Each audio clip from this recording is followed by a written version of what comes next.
You've heard this one. One in every 200 men alive today is a direct descendant of Genghis Khan, roughly 16 million people. It might not be true, and the reason nobody can prove it is stranger than the claim itself. But start here. A boy sitting alone on an empty steppe. His father is dead, poisoned. His own clan has packed up and left his family to starve. No title, no herd, no protection, no real reason to survive the winter. And roughly 40 years later, that same boy rules the largest connected land empire the world has ever seen. So how does that happen? And why 800 years on can we still not prove what he left behind? I'm Stix. Let's go and find out. The Mongolian steppe, somewhere around the year 1162, even his birth year is still argued over. He isn't called Genghis Khan yet. That name doesn't exist. He's a boy named Temujin, born into a small clan in a land with no cities, no roads, and no single ruler. The steppe then wasn't one people. It was dozens of tribes raiding each other, stealing each other's horses, carrying off each other's women. His father Yasuge was a minor chief. When Temujin was around 9, Yasuge rode him across the grass to arrange his marriage to a girl named Bortu. On the way home, Yasuge stopped at a Tatar camp and accepted food from men his family had fought. He rode away poisoned and died a few days later. And here's the part people miss. On the steppe, a chief's death didn't mean his son inherited anything. It meant the family had just become a burden. So the clan packed the carts and moved on without them. A widow, a handful of children, no herds, no protection. That was a death sentence, just a slow one. They lived on whatever the land would give. Roots dug out of the ground, marmots, fish pulled from freezing rivers, food-proud herders considered beneath them. His mother, Holun, held it together. Every account of his life points back to her. She is the reason there was anything left of him to become anything at all. And then Temujin killed his own half-brother. An argument over food and a stolen catch ended with an arrow, and his mother turned on him for it. That's ugly. It's also in the oldest source we have, a Mongol text called The Secret History. His own people wrote it down. They didn't hide it, so neither will I, but it tells you something real. Very early, he worked out that whoever controls food and loyalty controls everything, and he was never going to be the one without it again. A rival clan came for him anyway. He was captured, locked into a heavy wooden collar, and kept as a servant. A chief's son, reduced to property. He escaped in the dark, hid in a river with nothing but his face above the water while search parties walked past, and a man who found him chose not to turn him in. That man's family was rewarded for the rest of Temujin's life. Remember that. He is already keeping a ledger of exactly who helped him and who didn't. Forward a few years, he's grown, he's married Bortu, and then the MRCAs ride into his camp and take her. This is the moment.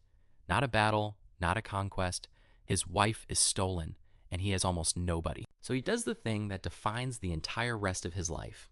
He goes and asks for help, and he asks in a way that makes helping him worth it. He goes to Togrul, his father's old sworn ally, and to Jamuka, his childhood friend and blood brother. Together, they ride and they get her back. Bortu was pregnant when she returned. Her first son, Jochi, would carry a question about who his father was for the rest of his life. Temujin claimed him as his own anyway. Hold on to that name, Jochi. We're coming back to him at the very end of this video because of what's buried in his family's tombs. For a while, Temujin and Jamuka led together. 2 young men, 1 camp, 1 future. It didn't hold. The split gets told as raw ambition. The old text hints at something smaller and sadder, a disagreement about where to make camp, and underneath it, about which men actually matter. Because Temujin was doing something the steppe had never allowed. He was promoting men for what they could do, not for who their father had been. Herders, a carpenter's son, men who'd fought against him a year earlier. Loyal and capable, you rose. Nobly born and useless, you didn't. And that is the real answer to how he won. Every rival chief ran a system where power stayed locked inside bloodlines. He ran the only one where talent had somewhere to go. So talent came to him. Warriors defected from other tribes and brought their horses, their families, and everything they knew about the people they'd just left. He rebuilt the army too. Units of 10, of 100, of 1,000, with the tribes mixed inside them deliberately, so men raised as enemies had to depend on each other. If one man ran, his whole unit of 10 answered for it. Loyalty stopped being about blood and started being about the man riding beside you. Jamuka lost. His own followers handed him over. Temujin executed the men who betrayed him for betraying him, and then offered Jamuka his friendship back. He refused and asked for a death without spilled blood. Nothing in the record suggests anybody was pleased about it. By 1206, there was nobody left to fight. The tribes gathered at a great assembly, a Kurulti, and gave him a new name, Genghis Khan. Whatever it meant, everyone agreed there was now only one. Now the part everybody knows, and it starts with a problem he'd never faced. Because all his life, the steppe had no walls. Cities did. He turned south against the Shishaya kingdom and ran straight into fortifications that horsemen simply could not solve. So he did what nobody expects from a nomad. He took the people who could solve them. Captured Chinese engineers were absorbed into his army, given rank, and put to work building siege machines for him. That's the pattern. He didn't just beat you, he kept whatever you were good at. Within a few years, the Jin capital in northern China had fallen. And then, honestly, he tried trade.